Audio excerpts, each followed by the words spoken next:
Hello and welcome to the Lost Pines Workshop. I'm JC Jensen. So this is Woodshop HVAC Part 2. In Part 1, I showed you what I had, which was two mini split systems there in my shop. Um, Quick recap. So this half of the shop is approximately 600 square feet, as is the second half, the other side. Another 600 square feet over there. So I had two 1-ton mini splits conditioning this space, keeping it cool and comfy, as well. And my primary reason, well, that is kind of a primary reason, cool and comfy for me. But secondly, is keeping that humidity down here in the shop to protect my tools as well as my wood and my projects. So in here, I try to keep the humidity at about 50% in our house. We like 55% humidity.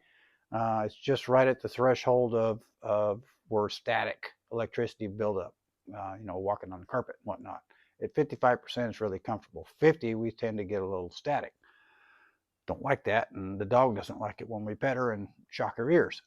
Anyway, so moving on. The mini splits were labor intensive because they were uh, and difficult because they were positioned so high up on the wall. The included filter with the mini splits wasn't sufficient enough to keep the sawdust out of the coils. So I put on, I'll say a primary filter on top of the air inlet to catch the bulk. Well,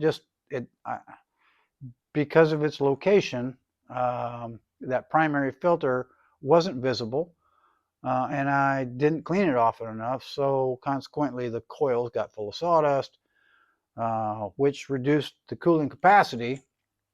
And then over time, with moisture condensation on the condenser coils, it also started growing some mold, and we don't want that.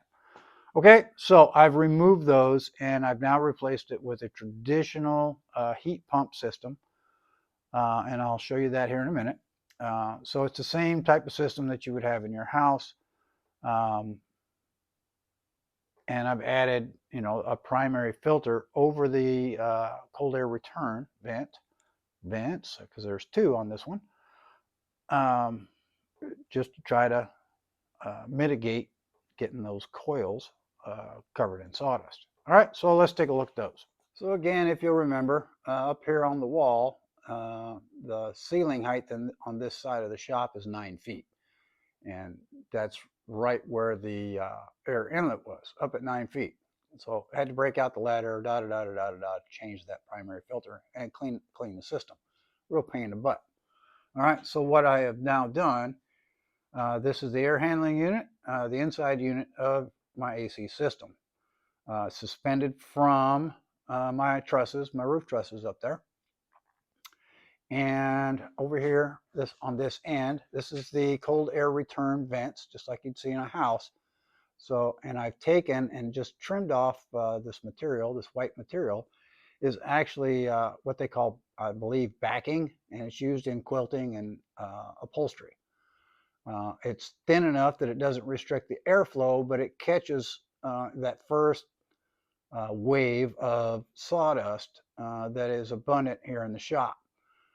And then right there, that gray cover is the standard 4-inch thick air filter, again, like you'd normally see in your house. So I've had this installed now for 2 weeks.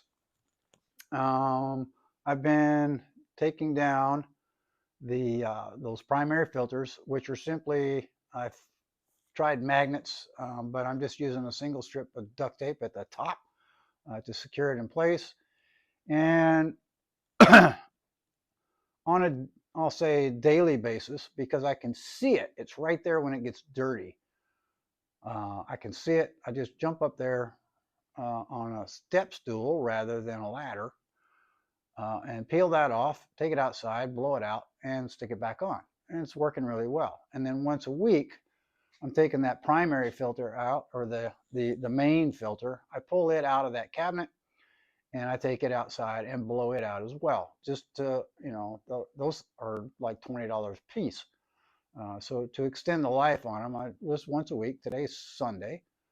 I just take it outside, I blow it out, stick it back, put it back together, and keep going. So far, so good. All right, so here is, again, and this is the black tube there. That's the condensation drain. And it runs down here and through the wall. You see that it's got a little down angle to it. Again, the ceiling on this side is 9 feet, but on the other half of the shop over there, that ceiling's at 8 feet, and that was done that way because it's an addition. How I had to manipulate the roof line, and I'm sitting on sideways on a hill. So that's kind of the way that worked out. So coming through the wall, I have a vent there, and then it goes back up just below the trusses on this side, so that it doesn't impede any traffic in and out of this back door. Right on. So there's that. So far, after a couple of weeks, I'm really happy with this new system.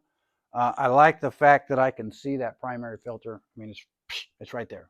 Every time I turn around and look that direction, I can see it. If it's dirty, I can just take a break, peel it off, blow it off, and put it back on. I can see it. So I like that. Having that primary filter on there is I think, key to having maintaining the system, the maintenance. So that was a lot of damn money. Someone will take care of it, and it's user friendly in that I can see it. When I can see when it's dirty, and as long as I'm diligent about cleaning that primary filter on a daily basis, and the main filter at a minimum once a week, I think this thing's going to last a really long time. It's definitely comfortable. It's the last couple of days of September right now. Here in Central Texas, our average temperature this week has been mid-90s. But in here in the shop, I'm nice, cool, comfy 75 degrees. It's really nice. Thankfully, my electric bill's not awful because I've got solar panels on the house to kind of offset that. All right, so there we go. Have any questions or comments? I welcome those, and I'll answer all I can. Just leave them down below, and I'll get back to you. Hope this helps with conditioning the space.